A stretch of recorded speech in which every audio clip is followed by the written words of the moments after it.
What's going on, Sav?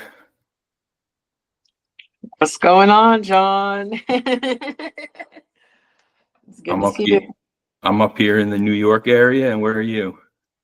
I'm in Pensacola, Florida. I'm actually on my college campus right now. Oh, nice. What college do you go to? I go to the University of West Florida, and I'm doing my master's of social work. Awesome. I as well did that. I as well did that after a 10-year career in business, corporate America, and then I had to say peace to it. As interesting, as great as it was, definitely not as fulfilling as I would like it to have been. And this was my true passion. So that's why I went back to school for social work and made a complete 180. So far, so good, though. I could share a little bit later about everything that's going on. But what are you looking to get into with social work? Well, for me, I started with my undergrad, my bachelor's, and I took a year off, was trying to decide what I wanted to do. And well, in that time, I got connected with you guys with Differently. And now I'm starting my master's. I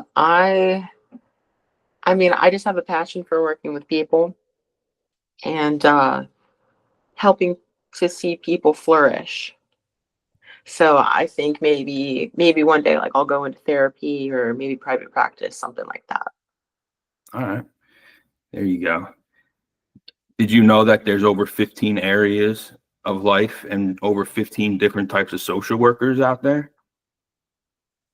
Yeah, I think I've heard that before. And like, what like amazes me is that for what I know about social work, 15 almost seems like small because I know there actually is like a lot of different types of social work. Yeah, So I wonder if like those are all just like the broad categories of like types of social work. yeah. Yeah, that's what's neat about it is like, and I think that's what makes it so confusing for people is Hmm. that people don't realize how broad of a profession it is and that they are involved in so many different areas of life. And people are so hung up on therapy, not talking down about therapy, Hmm. but that is what, the society knows of and the clinical aspect. And clinical is technically only a type of social worker.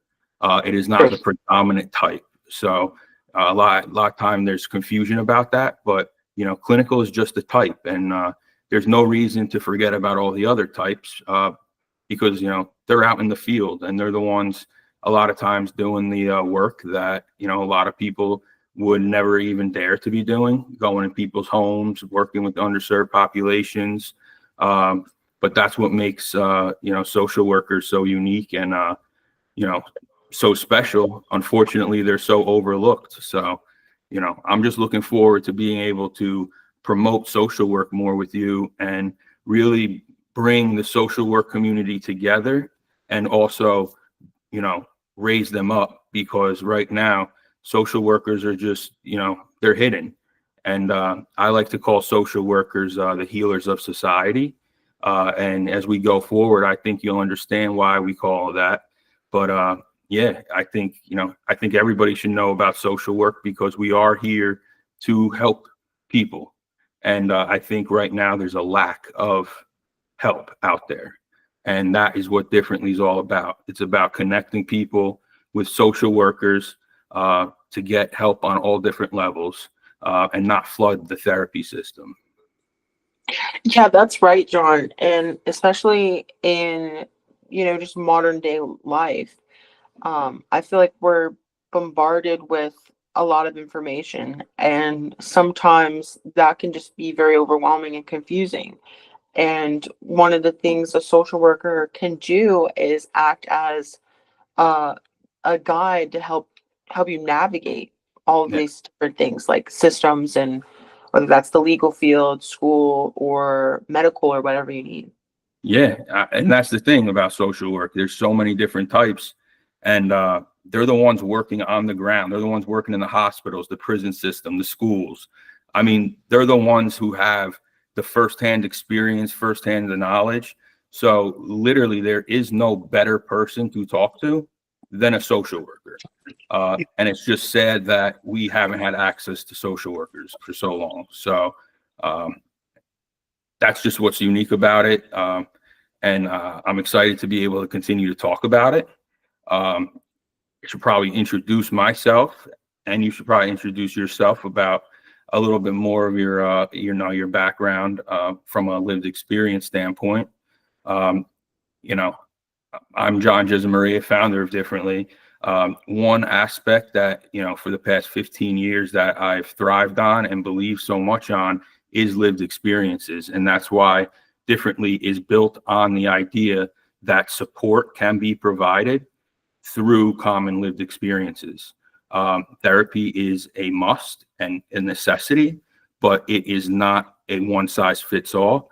And more for everyday type problems and more issues that you're looking to have,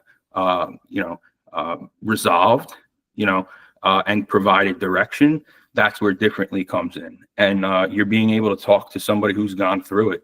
And I think that's a special type of support out there that is overlooked and isn't used enough. What's neat about Differently is that we have our 4-tier lived experience connector. What that is that, because social workers have such a wide range of experiences, firsthand is our first level. So if the social worker has that experience you're looking for firsthand, awesome. If not, secondhand, right? Your loved one. You may have a loved one that's going through it. The idea is as long as you have an understanding of it and have an experience through it. The third level is professional setting. For instance, I've social workers that work in psychiatric hospitals. So they have this professional setting, this professional knowledge about mental health on different levels. And then the fourth level is education. So that is where if you've taken a class at a college level based on that lived experience and that topic, we'll connect you at that. So far, so good. The idea is that no matter what, when you guys connect to somebody, to a social worker at Differently, the goal is that there will always be a good understanding of what you're going through. And that's the key, is we want you to be heard. We want you to feel safe, and we want you to have an alternate option to get help. And those lived experiences, I truly, cherish because they're so impactful. And in a little bit, I'll share a few of my lived experiences. But just to let you guys know a little bit about my background, like I said, I did work in corporate America for 10 years. So I did have this business mindset. But when I came over to social work, the goal is to really help not just myself to help people, but the social work profession. And I do feel having that business background is really helping to understand the profession and the lack of growth and areas of improvement that are needed. And it's my goal with Differently to really, make that known and to help, progress the profession. I'm also a school educator program at NAMI, New Jersey, National Alliance for Mental Illness, New Jersey. I actually designed a program for New Jersey teachers to educate them on a holistic approach to mental health. A lot of times teachers and just programs focus so much on mental health that we forget that mental health is bigger than just mental health. Mental health is often a result of external stressors. So the goal is that if we can help minimize those stressors, then we're hoping to reduce the amount of symptoms that may mirror depression and anxiety, just to improve, at least a certain amount of people, or remove that stress so that it's not adding up. It's my true belief that we are in a stress crisis. So it's very important to address stress. And, Differently, that's what we're all about. We want to help to reduce the controllable stressors in your life. So that you can work towards more uncontrollable stressors that you're dealing with, maybe a kid that's sick, or a loved one that's not doing well, things you can't control, because often it's the little things that tip the pot over.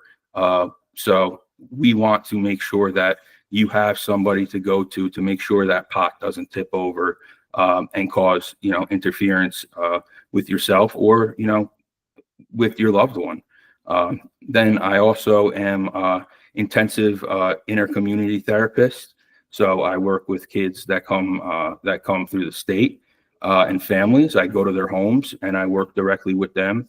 They're usually post-crisis, so it's given me a lot of opportunities to work with a wide range of families and issues, and socioeconomics classes. Pretty much it's an amazing opportunity, and it is challenging, but it's great. And then the other job I got is at a private practice, where I work predominantly with families and adolescents, teens, young adults. So that's really my specialty. I also work with individuals, usually with in the workplace, since I do have so much experience with mental health in the workplace and the workplace in general. I also work with athletes, helping them, raise to the next level, or, overcome any challenges that they're having. And my most recent journey piece to this is that I was recently certified to conduct ketamine-assisted therapy. So I will be starting that over the next couple months. So I'm not an expert at it yet, but I have done a few sessions, working with people, and it's really amazing. And it's really cool to see that there's alternate options of different types of help that are coming out there. And that's why I think Differently is so unique, and it's the perfect timing for it, because our society needs alternate options. Absolutely. Yeah, you made a lot of great points, John. And thank you for sharing a bit about where you're coming from with your career, because you're bringing, and that's really encapsulates a lot of what social workers do and are. They are jack of all trades. Yeah. They take every live experience that they have, the experiences that the people they know, or that they've experienced in a professional setting, and they use that as working knowledge to help people when they have a client. Yeah. Yeah. And that's what's great about it, is we are one of the only professions left where human connection is a necessity, and will continue to be. And I think that's what makes it so special, is because getting and interacting with people with human connection, especially during times of need and crisis, the things you're going to learn, and just the energy, and just the experience teaches us so much, that we're able to apply that to such a wide range of people that we come in contact with.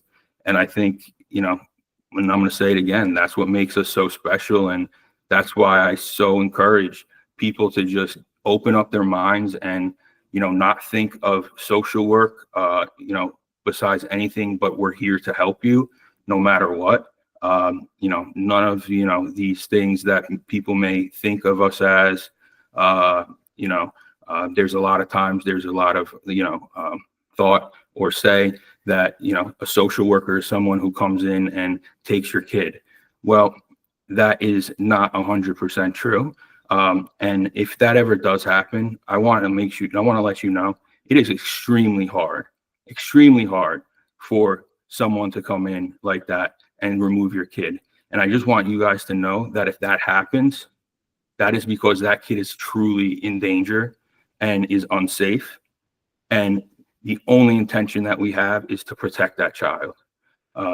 Just for a quick, example, I was in a pharmacy, Walgreens, a couple weeks ago, and I saw this mom walking around with this kid who had autism, and he was struggling to listen, and he was making noises, yelling, running around. And the mom started taking the phone and hitting him on the head with the phone. And so as a social worker, we are mandatory reporters. And seeing something like that is extremely concerning, because if a kid has autism, it's not just like a one-time thing that this kid's behaving like this. So if this Right. mom's doing that in a store, God only knows what she's doing at home, potentially with them. Luckily, it wasn't just me that noticed this. It was also somebody at the store. But we ended up having to call the cops and report this, because the kid was literally being hit in the head with a cell phone.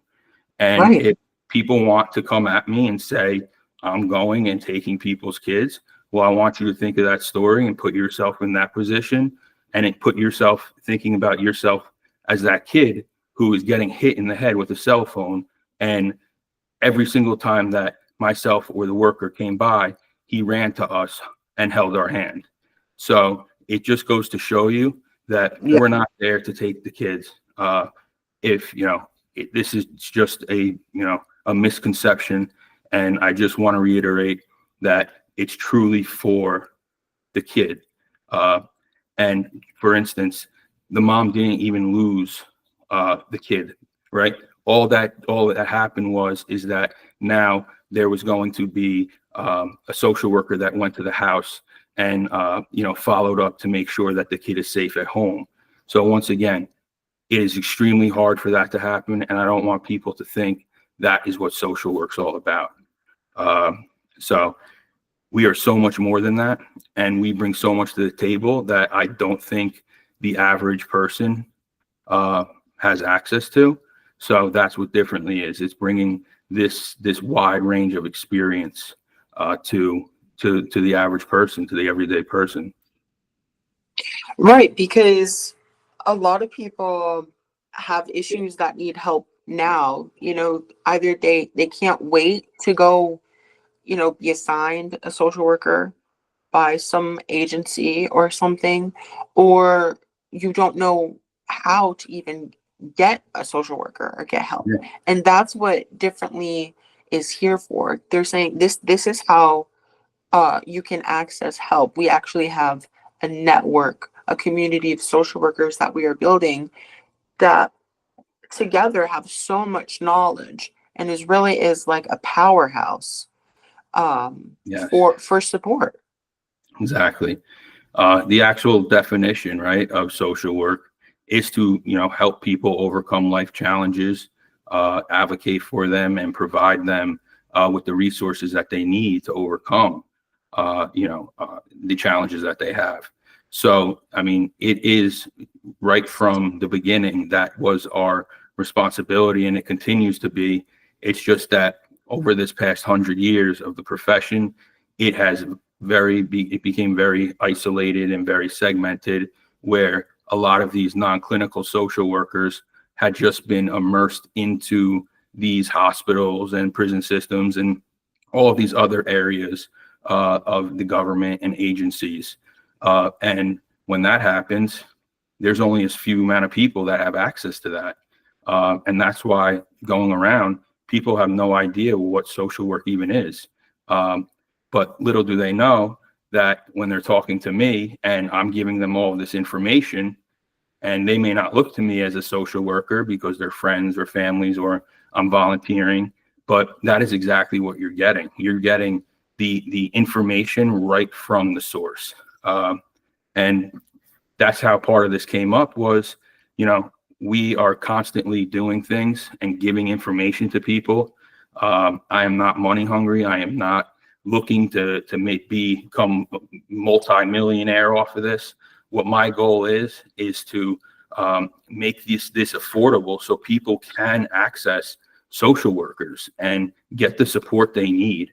I think for too long, social workers often will just do things for free because that's just their nature. They care so much more about helping the person. But then my business mind is like, all right, there's no other profession that you just do things for free to the degree that we do, right?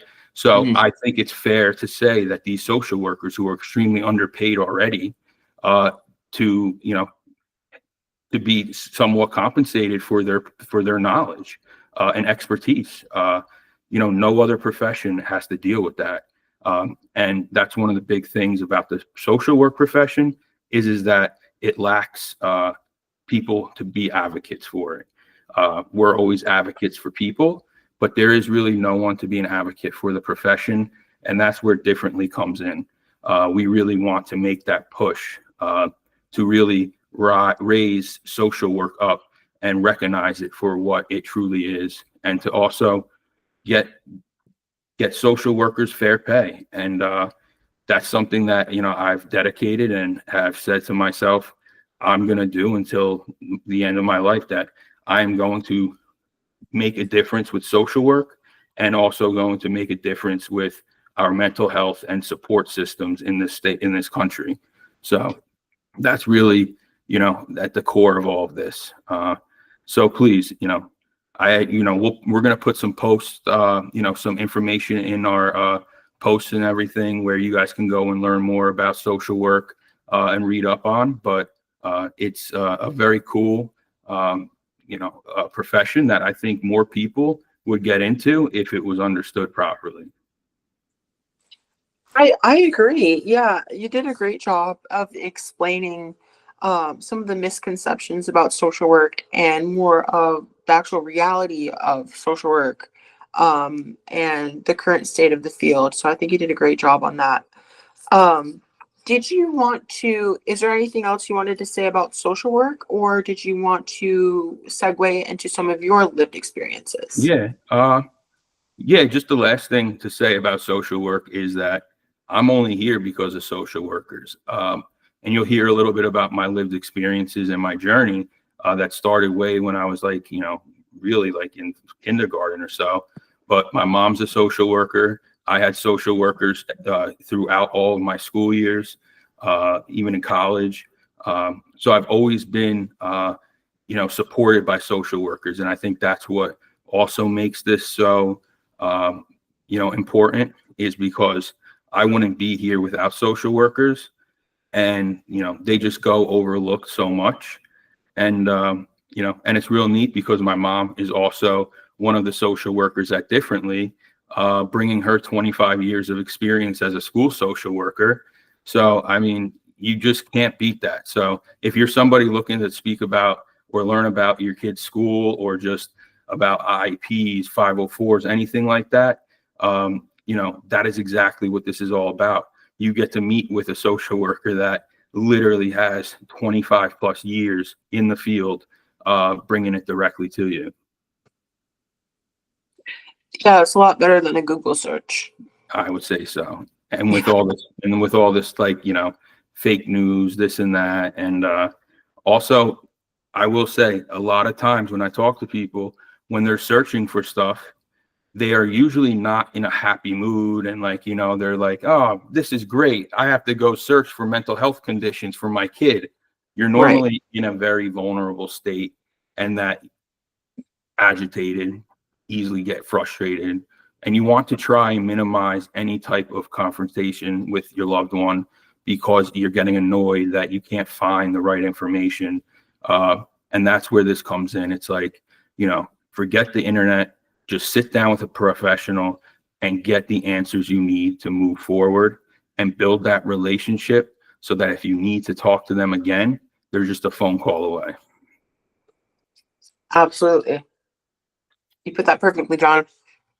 But yeah, to share a little bit about myself, and I've been actually sharing my lived experiences since I'm 36 now, since I graduated college. So probably about 15 years now. I've actually traveled around the country doing shared lived experiences.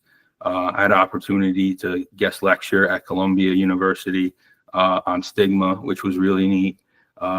But what I believe is so powerful is the lived experience aspect.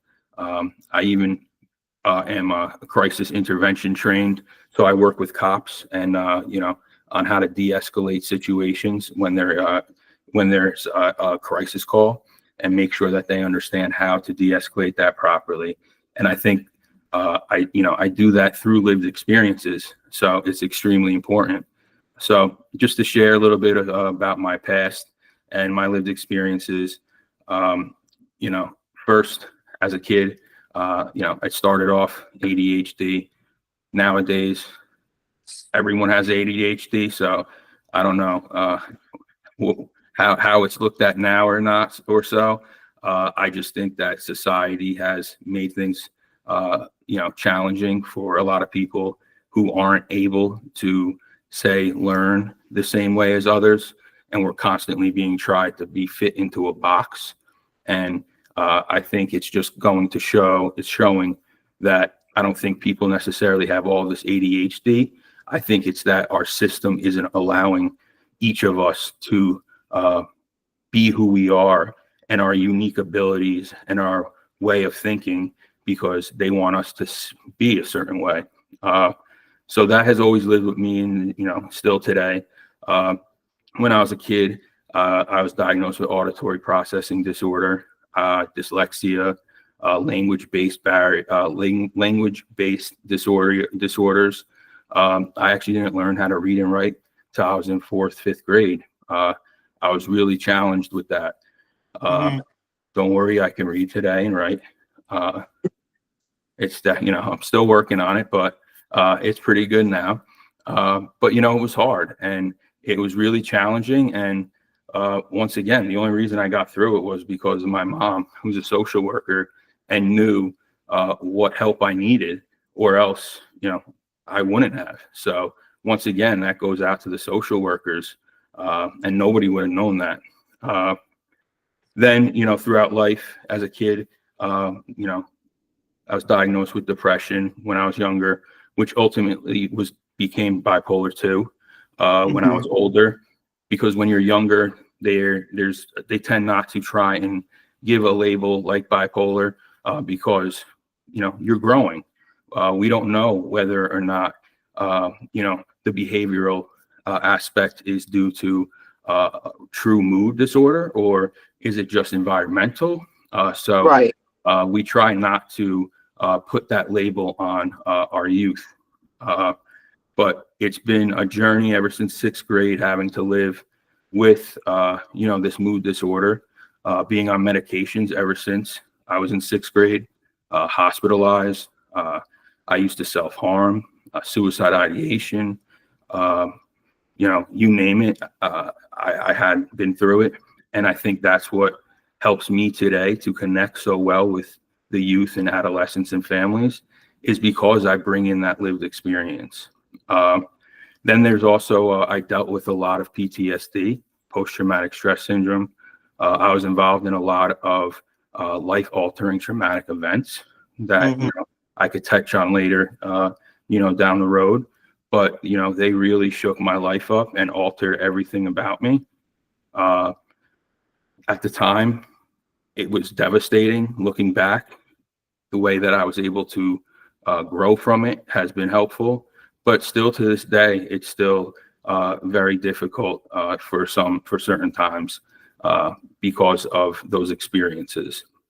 And then the unique part about it is that a lot of people, the average age of getting diagnosed is around like 18 to 25. And so when you're in college, it's like a whole new experience, right? You're scared. You're like, oh shit, like I was valedictorian. I was this. I was like the star quarterback, all of this stuff. And now all of a sudden, everything just got flipped upside down and people get scared. And I just want people to know that, you know, it is a scary time, but there is support out there. And that if you take the right steps, that you really live the same life that you could be living. It's just that maybe you have to be educated more on certain things, maybe take medicine, or, you know, live a different lifestyle, but it doesn't define you, which I'm trying to say. And that's the importance. For me, I grew up with it. So I really struggled with my identity, because I was diagnosed at such a young age and dealt with so much trauma that I really didn't have an identity. I just knew myself as this person who just kept going through mental health crises. You know, all the way through high school. I was taken out of high school for 5 months.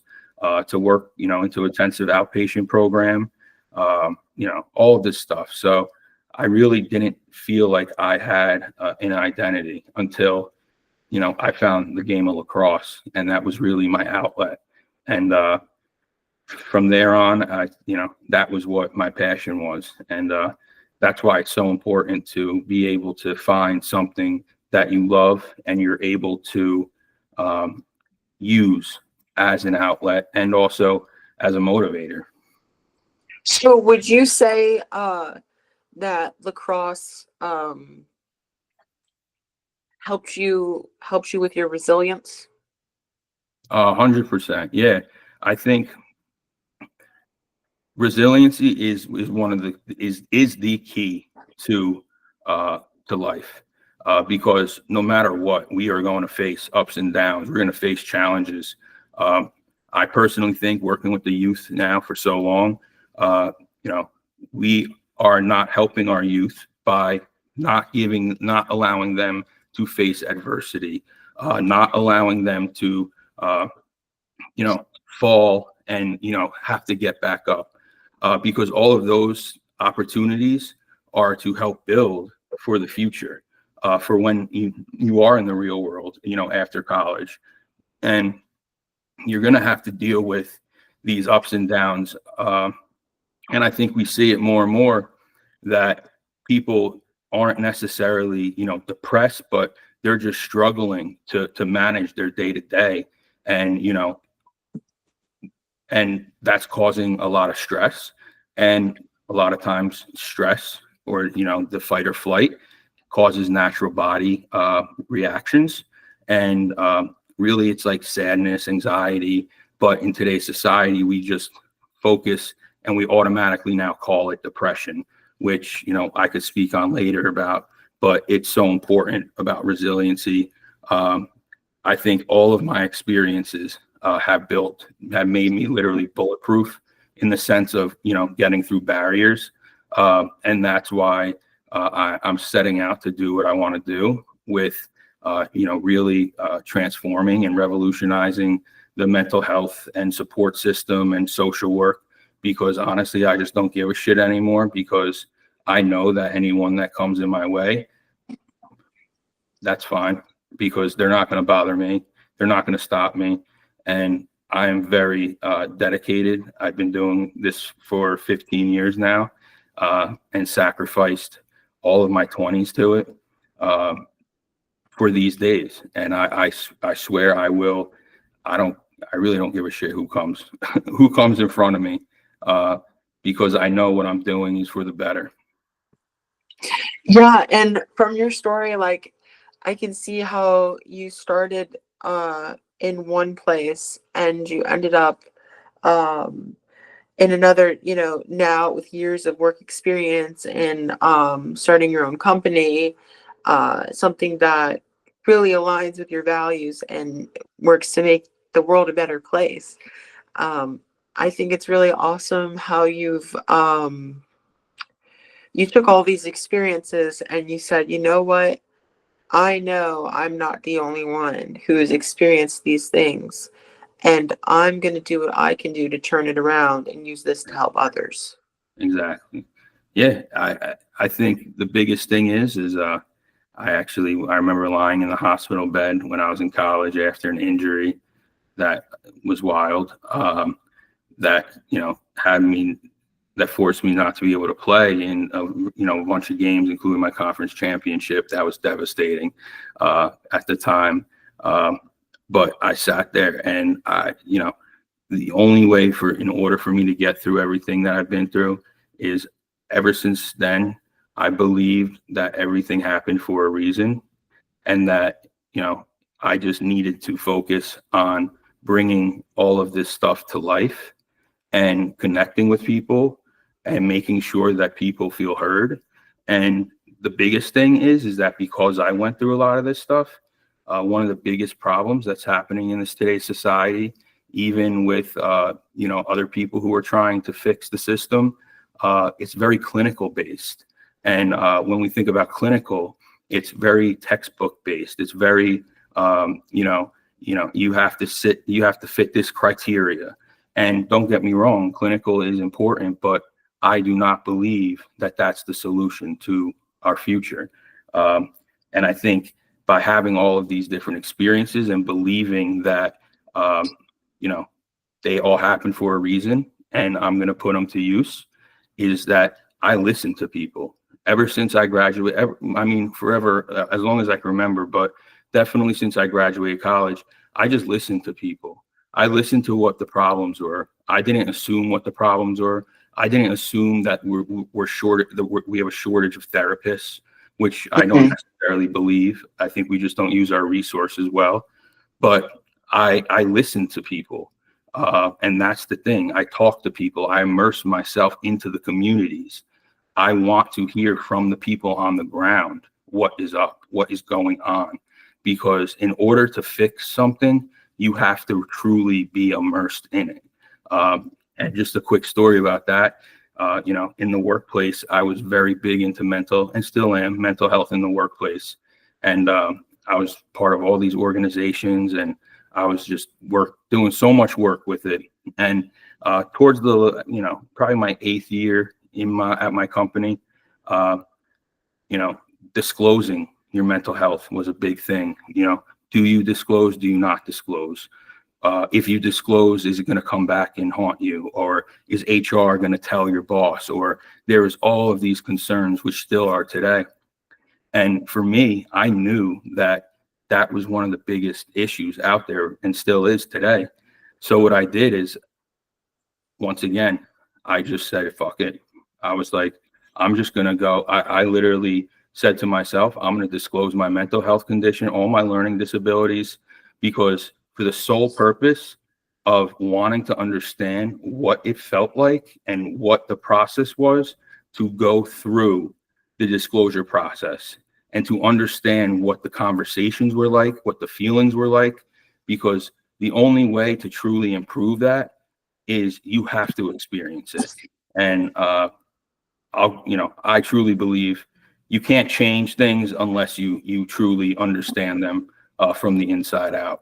And so it might have backfired on me, but at the end of the day, I know that I got to experience something that, you know, a lot of people are questioning whether or not they should do.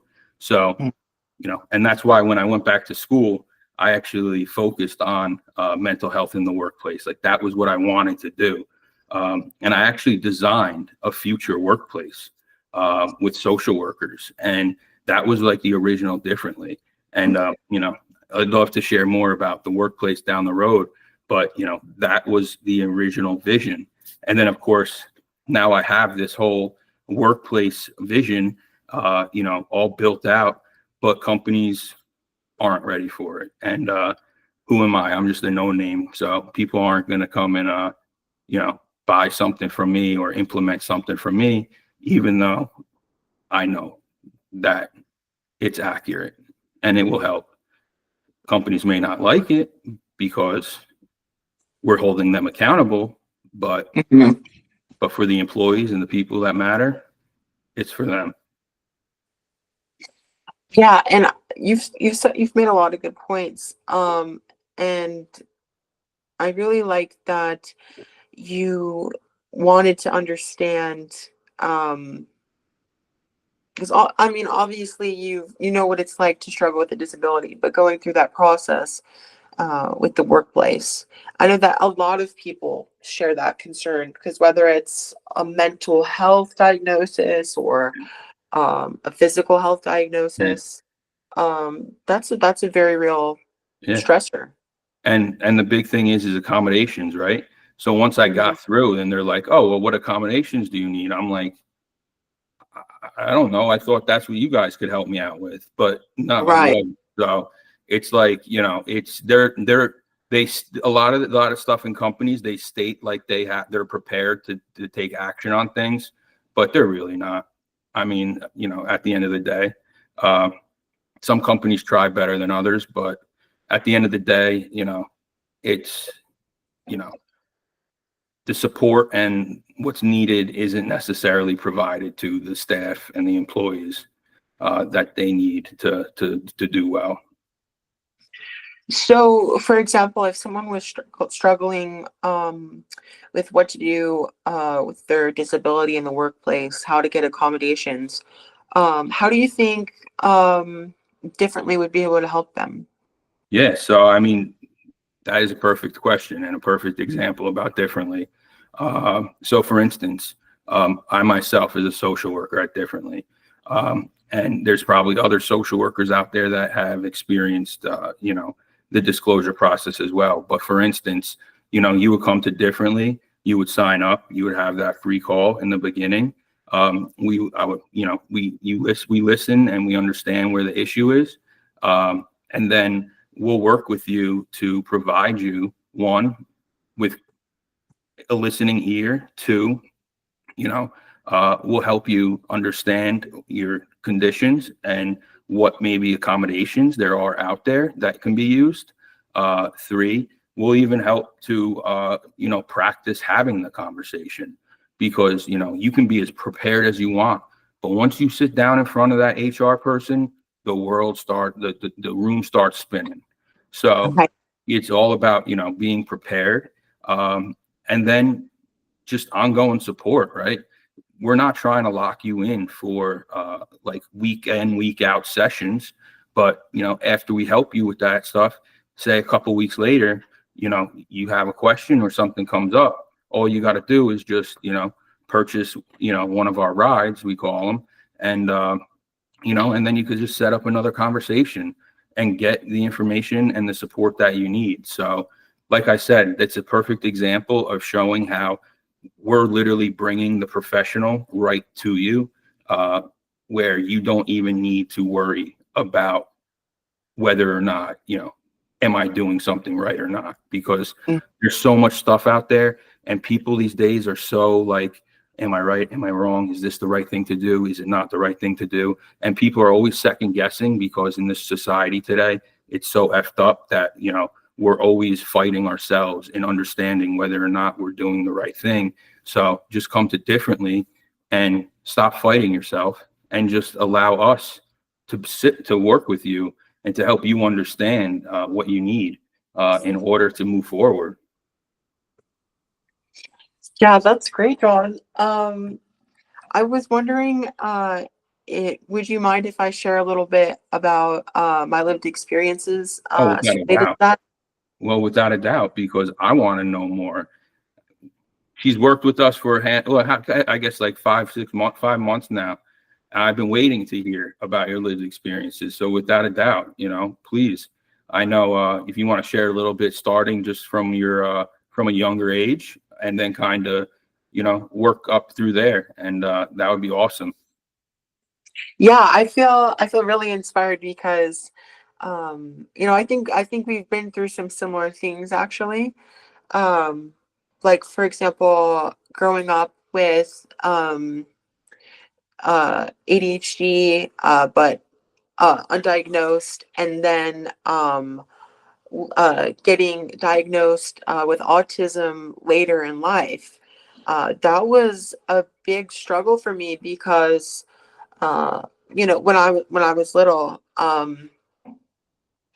we just kind of didn't know what was going on with me, and I think my parents really struggled, um, especially because I was so different than my sisters.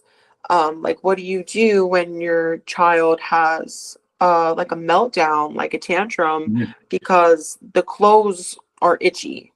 You Mm-hmm. know what I mean? It's very hard for a parent. Um, yeah, like growing up, not knowing I I had autism or anything like that. Um, like for example, when it came to schoolwork, fitting in at school, just kind of socializing, interacting with people, I feel like there's um a lot that I kind of needed help with. So I was noticing all this stuff. I grew up. It was during my undergrad, with when I was getting my bachelor's of social work. That's when I was like, okay, like I see, I feel like something's going on with me. So I'm gonna see if I can get this figured out. And like from going like online, like on TikTok, all this stuff, I saw this stuff about autism, and it's like, I'm like, you know what, that actually really fits. Like, I think that's what's going on Yeah. with me. This is something that I think that Differently really could have helped with, like if Differently was Yeah. around back then, because I just didn't know where to go. I didn't know what Yeah. to do. I didn't know what I didn't know. Yeah, I was going to ask you too, because it sounded like you were aware of, and your family were aware of your differences when you were younger, right? Mm-hmm. As I mentioned, I also was dealing with stuff from younger age, and I was very lucky to have a social worker as a mom who was very Mm-hmm. progressive in getting me that help. But for you, did your parents know what to do, or talk to the school, or maybe even get an IEP for you, or anything like that?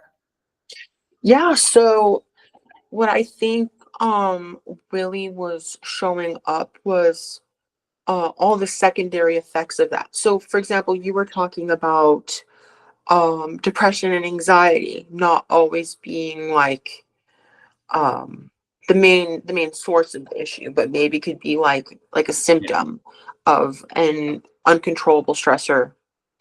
So I really do think that a lot of my depression and anxiety, which I struggled with, had a lot to do with the autism. Mhm.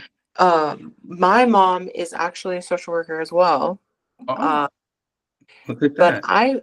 I'm not sure that she knew at that time um, what exactly to do.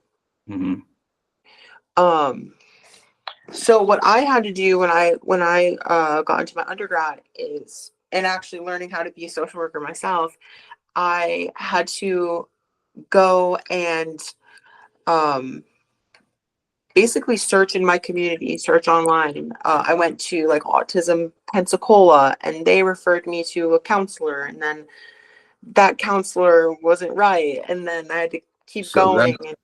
that's exactly what I'm trying to avoid, and it's still happening today. Um, Hmm. you know, when someone's going through something, in my head, we shouldn't be sending them to 5 different places, right? We should be Right. sending them to one place where that can be the place to kind of direct everything, and also have a majority, if not all, that if somebody needs. Um, because when someone is in stress or sad or going through something, it's very easy to give up. And so if you give somebody too many things to do, they usually don't make them through. And a lot of times they'll just stop trying. And that's why with Differently, if it was around, and especially for you later in life, in college, all you would have had to do would just be, to schedule a call. And right now I have a social worker who literally works in the autistic field, like with autistic population. Hmm. So you would have had an opportunity to sit down with a social worker that works in with the autistic population. So that is what it's all about. And it's about that you go to these counselors, you go to therapy, you go to this, sometimes it's helpful, sometimes it's not. But what it doesn't do is it doesn't create common lived experiences, which is the key to really bringing out that sense of comfort and being understood. Yes, and I think if I had been in contact with a social worker with lived experiences with autism, whether they work professionally with autism or struggle themselves with it or know someone, I really think I could have saved myself a lot of time and money, to be honest, because And stress. and stress. Going to because for example, I had to go through to different places, different therapists, and not all of them were covered by my insurance. I had to Yeah, pay straight out of pocket. I yeah, think it would have been a lot easier to, purchase a differently session, yeah, and have someone who kind of has all that information in one place or could exactly. point me out to it. Exactly. Yeah. And I think that similar thing is happening, and a lot of people don't necessarily recognize it. I think I just been involved with the system so long, and been so passionate that I've started to just really been able to spot out a lot of gaps in our system and everything. One of them is, and a lot of people don't realize this, our hotlines are amazing. They are a great, great, great, thing to have. They really do help a lot of people, but there's a massive gap there that a lot of people do not realize. And that gap is, for instance, you call 988. That's the suicide hotline. An amazing hotline. It works well. So what happens is when somebody calls, they are, usually in crisis. And there's two options that could happen, right? That 988 can dispatch a mobile response team if you're in that level of crisis, or they can help you to de-escalate, talk with you. And then what they'll do is they'll provide you with resources to go to. About 98% of the calls are times that people just, need to be talked down, de-escalated, and then they're sent off, where 2% are mainly, more severe cases. Where's their gap, right? It sounds like this works great, right? But where the gap is, and once again, it's going back to what you were saying about being sent to all these different places. So you now have somebody who called up this number. They clearly are not in a good state. The hotline helped. That is fantastic. Got them to a good place. But then they're just sending them to different mental health organizations, including NAMI, right? National Alliance for Mental Illness. We can definitely provide resources, education, a lot of things. But a lot of what these people really need is to be set up directly with somebody to help them and to help guide them. We shouldn't have to be sending people to different places to search for help. Wild goose chase. While after you just got off the phone, after you just got off the suicide hotline with 988, exactly. Right? Like that's not the way it should work, and we should be. And that's where Differently comes in, and that's one of my biggest visions is that after somebody calls 988, they can be referred to Differently, and what that's going to do is it's going to link you up directly with a social worker, and a professional social worker. So right there, you now have somebody who isn't going to tell you to go look at different places for help. That person is going to be there to be your support system, to identify where you need help, and if you need further help, that they'll help you do that. But one of my biggest things is I do not like that when somebody is not doing well, that we send them to 5 different places and, we just say our job is done, right? Because we sent them to these other places. To me, that job is done when I know that that person has somebody that they can lean on and is getting the help that they need, Exactly. the support. And that's what Differently is about. It's like, we may not be able to get you the answers or everything right away, but what you are getting is support and professional support. And that's what I want one day for our hotlines to be able to do, is to, if somebody is in maybe a second tier level of trauma or a level of crisis, not somebody who is needing immediate attention, but somebody who's like, I really need somebody. I really need to talk to somebody, for them to have a place to go, and then have maybe a third tier where they are able to be sent to, these different organizations. But to put somebody in that position is asking a lot for that person. And I really hope one day, or even this is heard by people, that it is a great thing that's being created, but we need to be aware that what happens after that phone call, and also that I love the idea of 988, and I encourage always, and I promote it always. But our system and our country also needs to do better, because we shouldn't just be giving out a hotline for when somebody's at the last step of their life. Right. Like, Like, why is that like the why why are safety we why are we only giving a hotline out when it's, you gets to literally that are, point? yeah, you're at that point.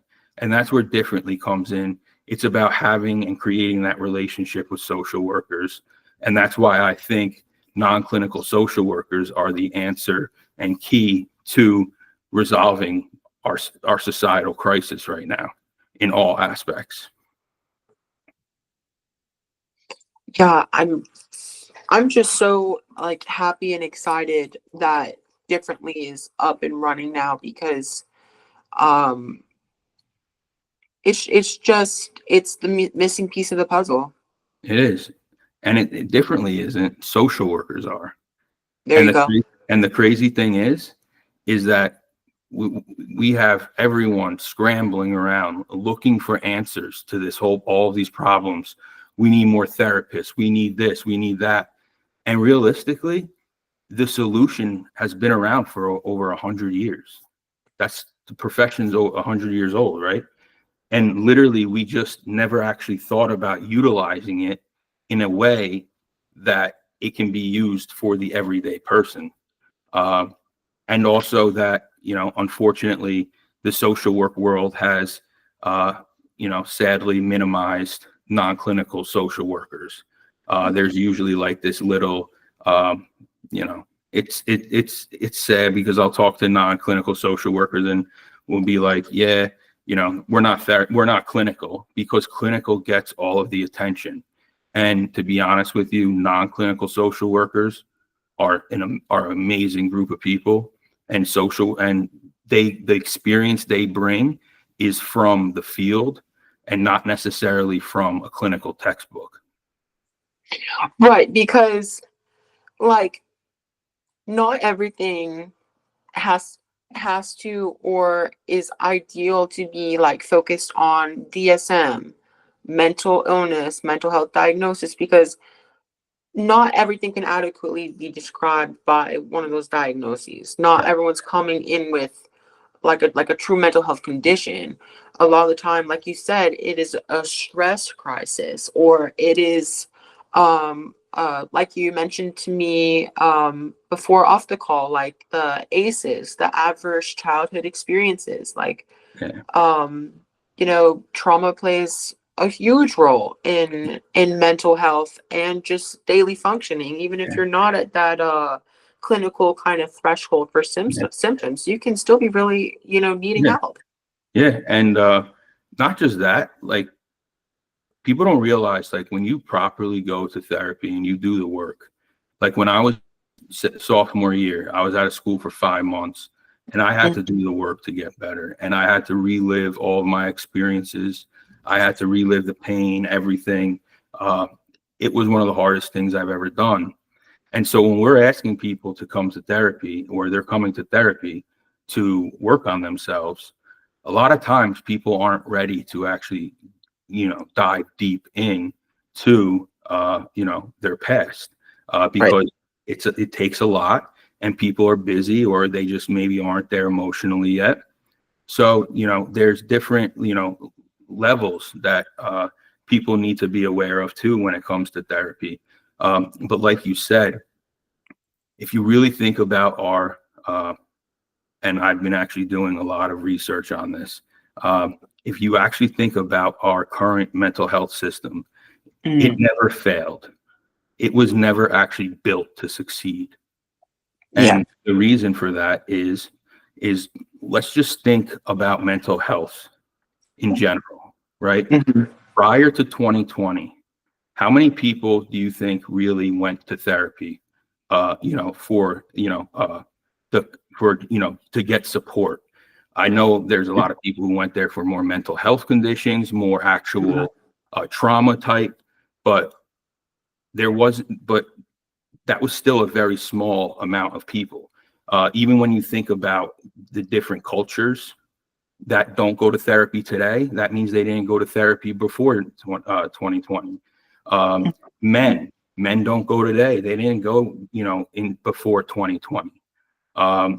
You really had a select group of people that that went to therapy, and it was really predominantly created to address clinical conditions, and that's what therapy was designed for. And then as time evolved, from 20 years ago, that's where talk therapy came in, and it evolved into, okay, well, now we can just, provide support to people because that's what people seem to be needing. But still, that was a very small population, right? So when the pandemic happened, I always equate it to a stress test at a bank.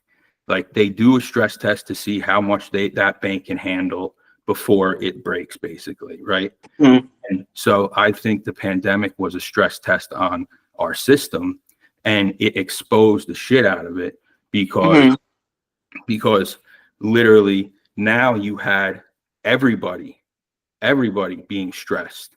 Yeah, seeking support, right? Everyone needing support. And so now, because therapy and our system only built one line of support, our system, therapy. Think about that. There's no other place to go get help besides going to therapy. And now therapy is like, we help with everything. But in order to do that, you also have to fit into the DSM-5 box. Right. And that is where the therapists or the insurance companies want the diagnosis. And that's where I think things went wrong, is that instead of creating another line of support, we continued to try and fit everyone into this DSM-5 box. And we forgot and we forget that our bodies have natural reactions to stress. And a lot of times they mirror depression and anxiety. But why can't we say sad? Why do we have to use the word depressed? Because language does matter. And the more that we use the language of depression, anxiety, it kind of is removing the severity away from clinical depression, clinical anxiety, which really affects people's day-to-day life. I always ask people whenever they come and talk to me about problems, I say two things. If I put you on an island with all of your friends, I take you away from, I take no kids, all inclusive, you name it, you got it. How would you feel? And they're thinking, and they're like, oh, I'd feel great because I'm away from whatever problem I have. So say if work's my problem, it's like, oh, I feel great. Or were you really like depressed or anxiety disorder? Or like on the weekend, how do you feel? Oh, I feel great. Like, I get up, I go running. Well, to me, with being diagnosed with bipolar and the depression, episodes being pretty intense, like, you can offer me whatever you want. I'm not getting out of bed. I can't function. I can't think. I feel like I have a weight on my back. I mean, going to work is even a question mark, right? So now, by using this word depression all the time, it's really, because depression doesn't equate to being sad. It's a lot more than that. Exactly. And so the DSM-5 though never actually created, and so they constantly, DSM-5 now is like use the word depression. And what's happening, and it's really sad, is that I challenge a lot of other organizations, because I know NAMI does this. By us talking only about anxiety and depression so much, that it's causing a divide actually in the true mental health advocacy world. And nobody ever thinks about this because it's not talked about. Yeah, tell me more about that. What do you think the divide is? The divide is that now depression and anxiety is like this common thing that everybody has. But if I still go up to some, and we're all like, oh, mental health is so destigmatized, like people are becoming more aware. And then I'm like, okay, so what about schizophrenia? What about personality disorders? What about bipolar? What about, all of these more severe type mental health conditions? And people still have that same negative feeling towards them. So we aren't, as a community, for, doing well with mental health, because there is still a serious divide. And so I challenge a lot of these organizations, because we need to stop just focusing so much on anxiety and depression just because it's the most common, even though it's just stress most likely that is coming out as these symptoms. And if it is depression, then if it does turn into depression, that's fine. The help is there. But we cannot clog our therapy system by going to therapy as our first step every single time, because our medical system doesn't do that. I don't go to a specialist for my hip that I had to get a hip replacement for. I went to 2 or 3 doctors prior to the specialist. So if you think about our mental health field, we aren't really, helping the situation by only having one level of support and everyone going to it. And if you really think about it, if our system is this bad right now, and it basically is predominantly only white individuals and, other privileged individuals that are able to go, that's only small. There's only a small portion of people really going to therapy now. And so really, if you want to address the actual massive problem, our therapy system will never be able to address it unless you create a new level of support.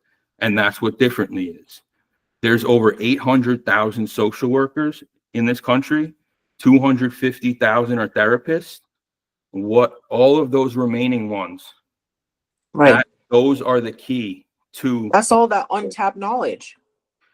Exactly. And also, we're all working so many effing jobs because we don't get paid well. So that's what Differently is all about, is let's connect these people to the everyday person who need help. They work from home, and, we're killing 2 birds with 1 stone, because as social workers, we have to, and always have to keep keep in mind the importance of serving the vulnerable populations, the underserved communities, all of that, right? And that is something that we always have to stay with. But there is a greater problem in the society today, and that's with the everyday person. And if we don't help them, society will never grow. And I think it's clear that our mental health system is so just not developed well. I won't even say broken, that it's been 3 years since the pandemic, and we are in actually a worse position. Whereas if you look at the medical system, and it's, developed pretty well, they came out with a vaccine for COVID within 6 months or 8 months or a year, right? So it just goes to show you like how far, off we are. And that's because not until 2020, our mental health system has never experienced what it was like, what it's like to have a full to have a population, like a public mental health crisis. Yeah. So, and like I said, I don't think we're short of a therapist. We just don't utilize our resources. So, and those 600, 700,000 social workers are the key to resolving, where our issue, and creating a society that we can live in. So what would you say to someone who, thinks Differently might be able to help, and they're considering using Differently? What would you say to them? If they say that again, someone who's considering to use Differently, what would you say to them?